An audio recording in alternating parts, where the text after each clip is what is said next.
बिस्मिल्लाहिर्रहमानिर्रहीम। Dear students, अस्सलाम वालेकुम। उम्मीद है स्टूडेंट्स आप लोग सब खैरियत से होंगे। Chapter number 8 analysis of time series को डिस्कस करते हैं। टुडे लेक्चर नंबर इज 4 और टॉपिक स्टूडेंट्स हमारा कंटिन्यू था मेजरमेंट ऑफ सेकुलर ट्रेंड।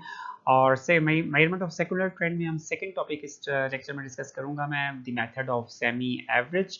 और सेकुलर ट्रेंड को मेजर करने के लिए second method of semi average है। स्टूडेंट्स आपने मेरे चैनल को सब्सक्राइब करना है और अपना फीडबैक जरूर दें। So let's start a topic, the method of semi-average.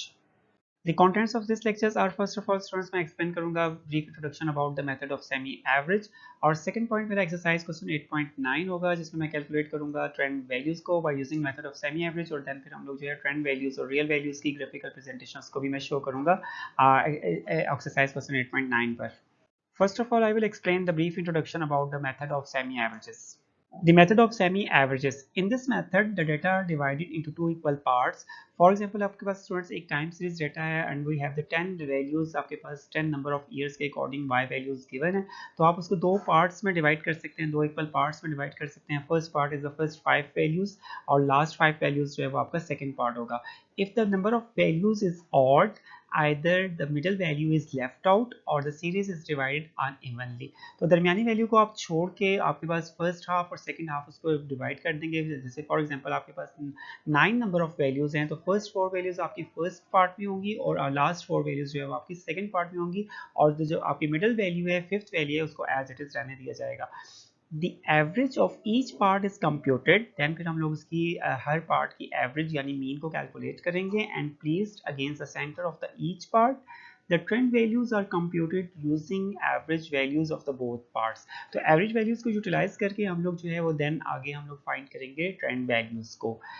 और advantages of the semi average method is the method of semi average is simple to apply and give objective results because this method gives only one trend line। तो इसमें हम लोग के पास एक trend line जो है उसको एस्टिमेट करेंगे क्योंकि इसमें हम लोग ट्रेंड वैल्यूज जो है वो हर ईयर के अगेंस्ट जो है इसको फाइंड कर रहे होंगे। तो आपके पास एक रियल वैल्यू होगी वाई वैल्यू और एक हम लोग जो कैलकुलेट करेंगे एक ट्रेंड वैल्यू और एक लाइन हमारे पास जो है रियल वैल्यूज की होगी और एक हमारे पास ट्रेंड वैल्यूज की एक लाइन होगी। तो आपके पास एक ही लाइन होगी जो कि हम लोग जो है वो शो कर रही होगी उसकी ट्रेंड लाइन को यानी उस के पैटर्न को शो कर रही होगी टाइम सीरीज डेटा को। This method is applicable if the values have linear trend. अगर उसके दरमियान में वैल्यूज के दरमियान में आपके पास लीनियर रिलेशनशिप है यानी लीनियर लाइन है, लीनियर ट्रेंड है, तो आपके पास वहां पे ये एप्लीकेबल होगा method of semi average. Disadvantages में students, this method becomes fail when the trend is not linear।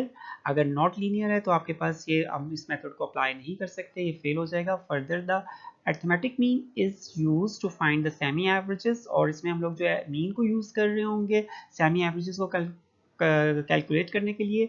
तो the arithmetic mean is greatly affected by extremely large और स्मॉल वैल्यूज। तो ये अर्थमेटिक मीन जो है वहाँ पे बहुत अच्छे रिजल्ट्स हमें प्रोवाइड नहीं कर रहा होता जब हमारे पास एक्सट्रीम वैल्यूज होती हैं डेटा सेट के अंदर, बहुत ज़्यादा लार्ज वैल्यूज होती हैं या बहुत स्मॉल वैल्यूज हमें में आ जाती हैं। तो हमारे पास अर्थमेटिक मीन जो है वो एक गुड एवरेज नहीं रहती।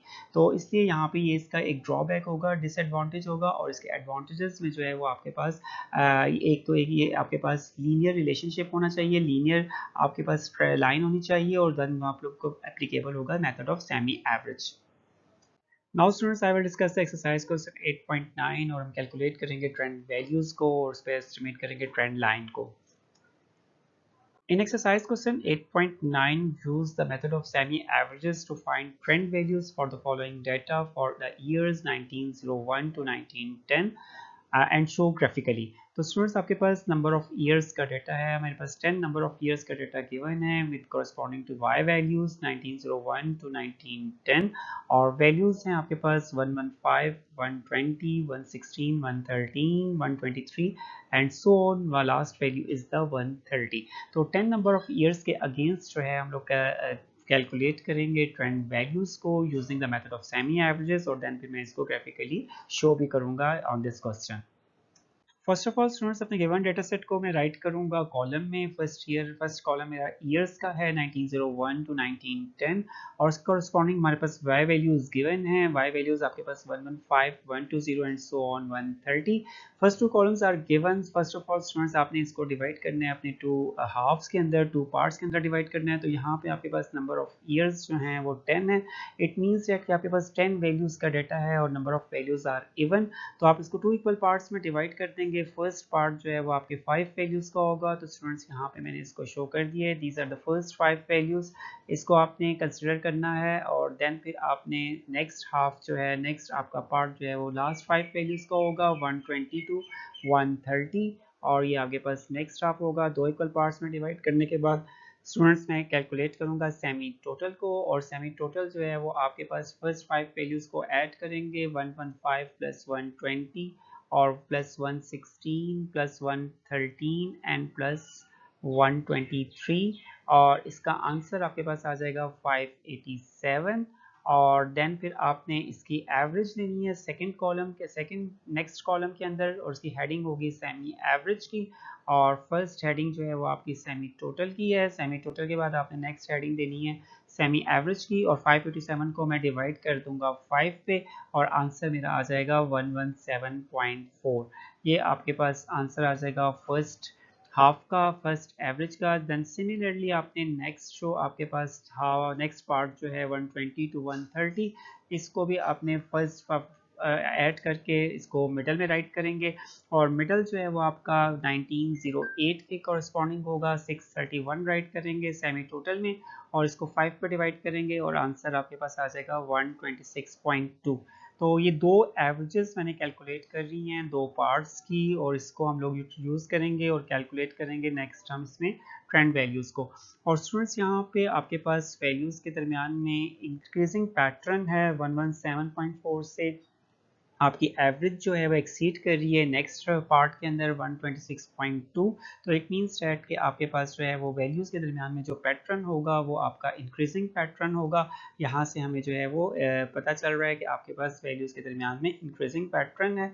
तो ये आपके पास सेमी एवरेज, यहाँ तक इसको कंप्लीट करने के बाद नेक्स्ट स्टेप जो है वो हम लोग एस्टिमेट करेंगे ट्रेंड वैल्यूज़ को, और उसको कैसे एस्टिमेट करेंगे, लेट्स सी।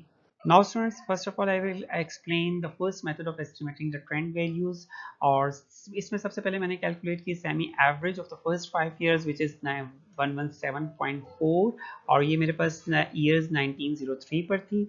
और semi average of the last 5 years जो था वो मेरे पास 126.2 है और ये एट 1908 पर है। और इसके बाद नेक्स्ट जो मैं कैलकुलेट करूंगा the average increase over 5 years, और 5 years के दरमियान में जो एवरेज है वो आपने इसको माइनस कर देना है 126.2 को 117.4 से। तो ये 5 जो मिडिल के 5 years हैं उसके दरमियान में इंक्रीज आ जाएगा, क्योंकि ये इंक्रीजिंग पैटर्न है। तो आपके पास यहाँ पे इंक्रीज का वर्ड हम यूज़ करेंगे क्योंकि हमारी फर्स्ट 5 year की एवरेज 117.4 है और नेक्स्ट 5 years की एवरेज 126.2 है विच इज़ इंक्रीजिंग। तो ये आपके पास 117.4 से 126.4 तक 5 years का जंप है, और इसलिए अब यहाँ पे हम राइट करेंगे the average increase over 5 years is 8.8। इसको माइनस करने से 8.8 आ जाएगा स्टूडेंट्स। देन फिर मैं 8.8 को डिवाइड करूंगा 5 से, तो this is the average increase of 1 year। तो ये मेरे पास इंक्रीज होगी 1 year की विच इज 1.76। देन स्टूडेंट्स मैं ट्रेंड वैल्यूज को कैलकुलेट करने के लिए मेथड जो यूज करूंगा, now subtracting or adding this increase successively from 117.4 और 126.2। अगर आप 117.4 से स्टूडेंट स्टार्ट कर रहे हैं तो आपने सब्ट्रैक्ट कर देना है 1 year इंक्रीज जो आपने फाइंड की है 1.76, इसको माइनस करेंगे तो आप प्रीसीडिंग ईयर की ट्रेंड वैल्यू कैलकुलेट कर लेंगे। और अगर आप इसमें 117.4 में ऐड कर देंगे 1.76 को, और ये आपके पास इंक्रीज आ जाएगा, ट्रेंड वैल्यू आ जाएगी नेक्स्ट ईयर की। ठीक है, तो वो now the subtracting or adding this increase successively from 117.4 we can get the trend values for the years preceding or following 1903 और 1908। यानी 1903 से पीछे 1902 1902 पर आपको माइनस करने से वैल्यू मिल जाएगी 1.76 को जब आप माइनस करेंगे 117.4 से तो आपके पास ट्रेंड वैल्यू होगी 1902 पर, और जब आप ऐड करेंगे तो आपके पास वैल्यू आ जाएगी 1904 पर। तो 1904 पर कैसे आ जाएगी, आपके पास वैल्यू 1903 पर 117.4 है, और for example the trend value for 1902 के लिए आपने क्या करना है 117.4 में से माइनस कर देंगे 1 ईयर इंक्रीज जो है वो आपके पास 1.76 है, तो प्रीसीडिंग ईयर के ऊपर जो है वो आपको माइनस करना पड़ेगा, आंसर आपके पास आ जाएगा 115.64 and the trend value for the year 1904, और जो नेक्स्ट ईयर होगा आपका वो उसमें आपने ऐड कर देना है 1.76 को, तो मैंने यहाँ पे ऐड कर दिया है 1.76 को 117.4 पे 4 में, तो ये आपके पास नेक्स्ट ईयर की आपके पास आ जाएगी इंक्रीज, नेक्स्ट ईयर की ट्रेंड वैल्यू आ जाएगी जो कि 119.16 होगी। तो स्टूडेंट्स सिंपली ये है कि आपने एक एवरेज पॉइंट से स्टार्ट लेना है और 1 ईयर इंक्रीज अगर आप उसमें ऐड कर देंगे तो नेक्स्ट ईयर की वैल्यू नेक्स्ट ईयर की ट्रेंड वैल्यू जनरेट हो जाएगी, और अगर उसमें आपने 117.4 में आप 1 ईयर की इंक्रीज जो आपने फाइंड किया है उसको माइनस कर देंगे तो वो प्रीवियस ईयर की आपके पास यहाँ पे ट्रेंड वैल्यू जो है हम फाइंड कर लेंगे। तो this is the method of estimating the trend values. तो वन बाय वन फिर हम 1.76 जो है इसको सक्सेसिव ईयर्स के साथ जो है वो इसको आगे नेक्स्ट जो है हम इसको ऐड करते रहेंगे, तो हमारे पास ट्रेंड वैल्यूज जो है वो जनरेट होती रहेंगी। Now students, in this table that this is a clear picture of the trend values। आपने first of all जो है वो years और values से semi averages को calculate किया, और first 5 values की average 117.4 थी, और last 5 values की average हमने calculate की 126.2 थी, और this is the increasing pattern। तो आपने सबसे पहले जो है वो इसमें 1 year increase जो है वो हमने 1.76 calculate की थी स्टूडेंट्स। तो मैंने कहा था कि स्टार्ट लेंगे हम लोग 117.4 से, और जो कि 1903 पर एवरेज गिवन है, और ये आपके पास ओरिजिन ईयर यहाँ से मैं स्टार्ट ले रहा हूँ 0 से, इसको मैंने एक्स वैल्यूज कहा है, this is the coding of the year, और 0 इसको आप राइट कर सकते हैं, यहाँ से मैं स्टार्ट ले रहा हूँ, ये 117.4 फर्स्ट ट्रेंड वैल्यू होगी, और इसमें हमारे पास इंक्रीजिंग पैटर्न की वजह से मैंने इसमें ऐड किया है 117.4 में 1.76, तो आपके पास आंसर है 119.16, और देन फिर स्टूडेंट्स 119.6 में अगेन हमने 1 ईयर इंक्रीज जो कैलकुलेट की थी, अब वो उसको हमने ऐड कर दिया, तो आंसर आपके पास 120.92 है। देन 120.92 में अगेन स्टूडेंट्स आप 1 ईयर इंक्रीज को ऐड करेंगे 1.76 जो है, और आंसर आपके पास आ जाएगा 122.68। सिमिलरली वन बाय वन आपने 1.76 को ऐड करना है ऑन सक्सेसिव ईयर्स के ऊपर और कैलकुलेट करनी है ट्रेंड वैल्यूज, तो आपके पास 124.44, देन इसमें 1.76 ऐड किया विच इज़ 126.2, और ये 126.2 जो है वो एज इट इज़ इक्वल होगा आपकी इस सेमी एवरेज के साथ मैच करेगा, और ये आपके पास इट मीन्स कि आप इसको बिल्कुल करेक्ट जो है वो ऐड कर रहे हैं, करेक्टली ऐड कर रहे हैं, और देन फिर आपके पास 1.676 को ऐड करेंगे, 1 ईयर इंक्रीज को ऐड करेंगे, आंसर इज 127.96, और last one is the 129.72।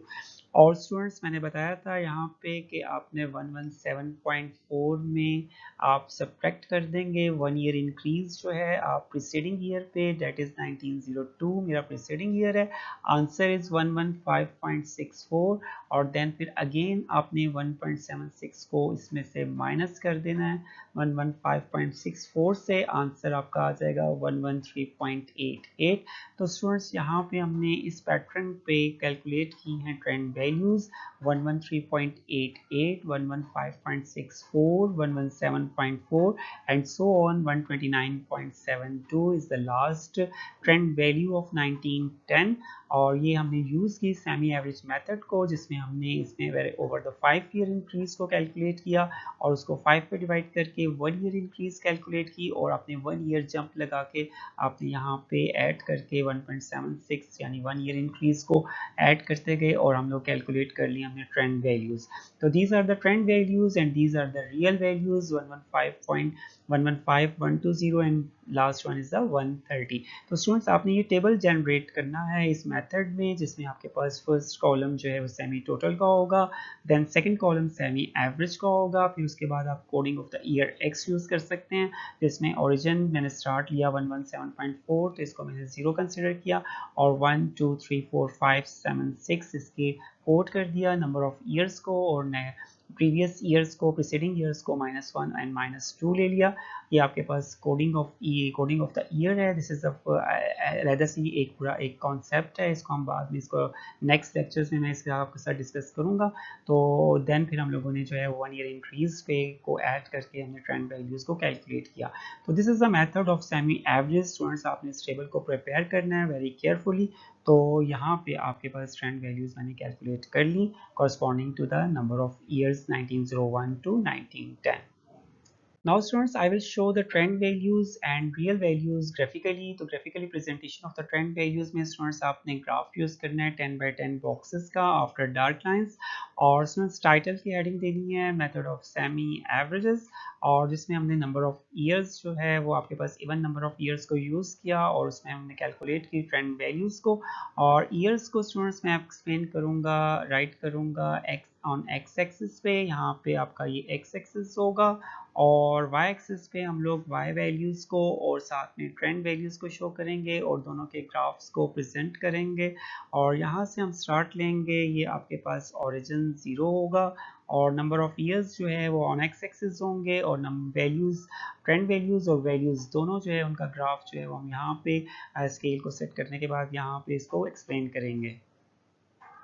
Here the students number of years को write किया गया है on x-axis 1901, 1902, 3, 4, 5, 6, 7, 8, 9 and 10। आप इक्वल टाइम इक्वल बॉक्सेस से जो है इक्वल इंटरवल के साथ अपने शो करना है नंबर ऑफ ईयर्स को ऑन एक्स एक्सिस पे, और वाई वैल्यूज़ को और आपने ट्रेंड वैल्यूज़ को स्केल जो है वो कलेक्टिवली जो है वो इसको आपने डिसाइड करना है, आपने अपने स्केल को सेट करना है। तो यहाँ पे मैंने 100, 105, 110, 115 यहाँ पे इसको वाई वैल्यूज़ के स्केल को सेट कर लिया है, और उसके बाद मैंने डॉट्स को यूज़ करके यहाँ पे नंबर ऑफ ईयर्स के अगेंस्ट जो है वो प्लॉट किया है वैल्यूज़ को। तो 115, 120, 116 जो है ये आपके पास 1901 के अगेंस्ट 115 यहाँ पे इसका डॉट प्लॉट किया है, 1902 के अगेंस्ट 120, और 1903 के अगेंस्ट आपके पास 116, और देन पे इसको कंप्लीट किया है। और ब्लू टेक्स्ट के साथ जो है आपके पास जो भी लाइन शो हो रही है ये आपके पास रियल वैल्यूज़ की लाइन है, जो आपको गिवन वैल्यूज से गिवन इंफॉर्मेशन की लाइन है against the number of years के। और जो ट्रेंड वैल्यूज आपने स्टूडेंट्स कैलकुलेट की हैं 113.88, 115.64, उसकी लाइन जो है यहाँ पे ऑरेंज टेक्स्ट के साथ है, और ये आपके पास देख लें कि अप्रोक्सीमेटेड ट्रेंड वैल्यू है आपकी रियल वैल्यूज़ के ऊपर। जैसे हम लोगों ने फ्री हैंड कर्व में एक लाइन जो है खुद से उसको ड्रॉ किया था, लेकिन यहाँ पे हमने ट्रेंड वैल्यूज़ को कैलकुलेट किया और उसको प्लॉट किया ग्राफिकली। तो ये आपके पास जो ऑरेंज टेक्स्ट के साथ लाइन नज़र आ रही है ये इसकी अप्रोक्सीमेटेड ट्रेंड लाइन है, जो कि आपको शो कर रही है कि आपके पास जो है नंबर ऑफ ईयर्स जो है आपके किसी भी वेरिएबल का ट्रेंड जो है वो आपके पास इंक्रीजिंग पैटर्न पे है।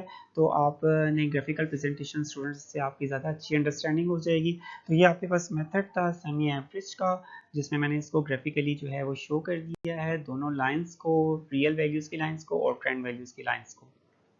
In this lecture students I have discussed the method of semi averages, और semi averages को यूज़ करते हुए स्टूडेंट्स हमने कैलकुलेट की ट्रेंड वैल्यूज़ को और ट्रेंड वैल्यूज़ को, देन फिर स्टूडेंट्स मैंने प्लॉट किया ग्राफिकली आपके पास शो किया रियल वैल्यूज़ को और ट्रेंड वैल्यूज़ को और उनका कंपैरिजन शो किया। तो स्टूडेंट्स इंशाल्लाह नेक्स्ट लेक्चर में आपसे मुलाकात होगी नेक्स्ट टॉपिक के साथ। तो अपना ख्याल रखिएगा और मेरे चैनल को सब्सक्राइब करें, अपना फीडबैक ज़रूर दें। अल्लाह हाफ़िज़।